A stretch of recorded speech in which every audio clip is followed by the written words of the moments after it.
the San Francisco Director for the Humane League. You probably know us from our large institutional campaigns and corporate victories, but we also maintain a network of local grassroots offices. Much of our work involves directly connecting with young people. We currently work from 7 regional offices across the country. This fall, we'll be opening up 2 new offices in Miami and Atlanta. This approach allows us to reach over 5 million people each year. Each of our offices engages young people through multiple venues, such as leafleting on campus, partnering with vegan outreach to reach as many students as possible. We also campaign on campuses to create changes in the dining halls, such as boycotting battery cage egg farms, adding veg options, and implementing meatless Mondays. All of these involve working with student leaders and convincing thousands of students to join our cause through face-to-face interactions. We reach thousands of students through in-classroom presentations that address the impacts of factory farming on animal welfare, the environment, and human health, and encourage students to move towards a more plant-based diet. Each of our presenters takes questions from hundreds of students each semester on factory farming issues. The point I'm coming to is that a huge part of our work, day to day, involves speaking with young people. We've learned quite a few lessons over the years that I'm happy to share with you today. To be clear, we're a group that focuses on farm animals, so meat reduction messages are what we're concerned about.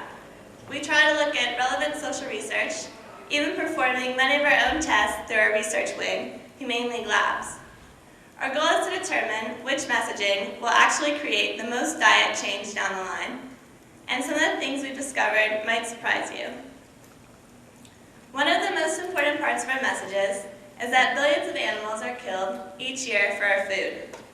What the research says, though, is that most people change their diets not because of the act of slaughter, but rather because of the brutal lives that animals face on factory farms.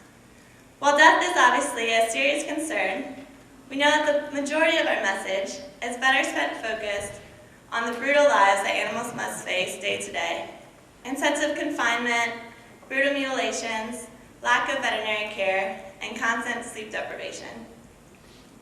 Highlighting the suffering is what will open people's hearts and minds to our message of compassion.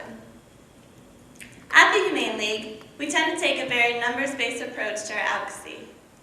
Because chickens make up the majority of land animals killed for our food, we were curious, would focusing our message on chickens mean that the audience would decrease chicken consumption more than if we talk about other farm animals too? Well, we were surprised to find that our booklets that contain information on the suffering of pigs and cows as well actually perform better across the board, meaning that including all animals in our message is more powerful than simply focusing on the ones that are killed in the most vast numbers.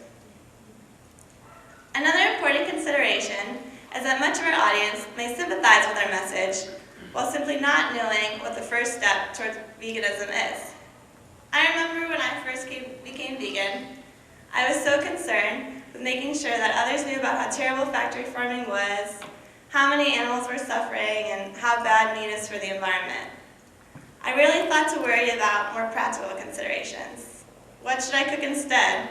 Where should people shop? Well, it turns out that people who receive more information on how to change their diets are much more likely to actually follow through than those who just learn why to. Listen, we all know we have a very strong argument, right? Everybody hates animal cruelty. It isn't hard to get a young person to agree that factory farming is wrong. However, to get real results, to see real diet change, and to actually spare animals from a lifetime of suffering, we have to show people that any one of us can really make that change. Which leads me to my final basic point. Our message needs to highlight the positive. Every person has the opportunity to make a huge difference for farm animals. We get lost in the negatives, the vast billions of animals who are dying, the intensity of the suffering, and the incredibly powerful corporations that we're up against. It can really feel like one person can't make much of a difference. That's why it is our job, and this is really the most important part of our job, to show that any one person is a huge force for good. We need to paint a picture for them. By simply changing your diet, you will be sparing dozens of animals from indescribable suffering. You will be cutting your carbon footprint in half. You will be joining the most important social movement of our generation. All right, so those are the basics of what we're going to say, but there's one more really important principle that we have to keep in mind. When we're approaching someone with their message, oddly enough, the very last thing that should be on our mind is what it is we want to say. Instead, what our focus should be on is what our audience will hear. Every demographic is different, and it's our duty as advocates to make sure that we've done our homework and that we are addressing their concerns and speaking to them in a way that resonates. So those are the basic principles of what we're going to say. One of the most important things that we can learn from our audience is what is holding them back from change. We can assume that most people will agree that animal cruelty is bad, so why don't they all just go vegan immediately? Well, we actually know from research what some of these main barriers are, and we always need to keep them in mind and try to address them in our messaging. Many college students report concern over what their family will think is one of the main barriers to diet change. No one wants to come home for Thanksgiving and feel like a big pain. Feeling rude and unable to share a meal with family is a serious cost to many students. When I'm talking with people on campus, I make sure to highlight my own personal experiences with this and give strategies for how I deal with new friends and family members around the dinner table. Just knowing that others have already crossed this bridge and that it isn't so bad can spell a big roadblock for most people. Along these lines, many people are afraid of the social cost of veg eating. Will I still be able to go out with my friends to our favorite restaurant?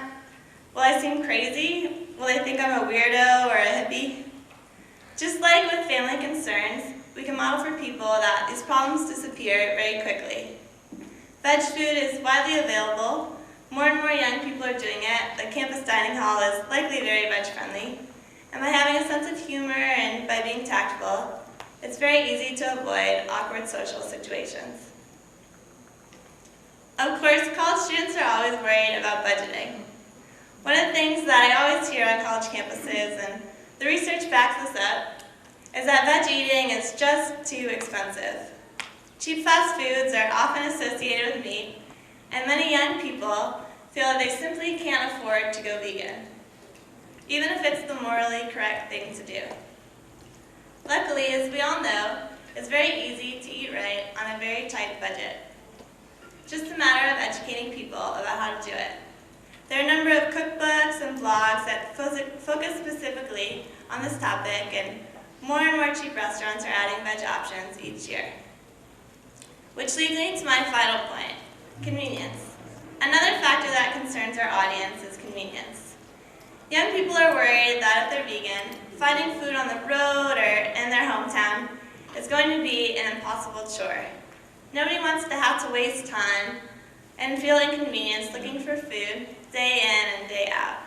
And just like the financial cost issue, we can easily dispel this myth by providing simple resources about safe bets on the road and delicious options that even the least veg-friendly supermarket will carry. All right, so knowing your audience is important for a message, but it should also be important for our appearance. We know that if we look like our audience, if we look approachable and reasonable, people are going to be much more open to listening to our message. As you can see, any one of us can alter our appearance to fit in, whether it's in the mosh pit or in the boardroom or even in this very room here. Finally, I just want to remind everyone of the most fundamental rule of our advocacy. Attitude is everything. That's good.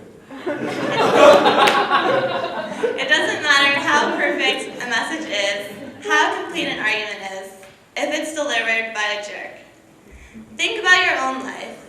Who here could think of someone who convinced you of something in an angry argument? Who won you to their side by pointing in your face and making you feel guilty? If you're anything like me or like most people, you're far more likely to join someone who is friendly, outgoing, and positive. So those are my thoughts on youth outreach. Thanks so much for joining all of us here today. My friend and colleague Angie is up next. Feel free to get in touch with me after the panel or online, and I hope you're all enjoying the conference.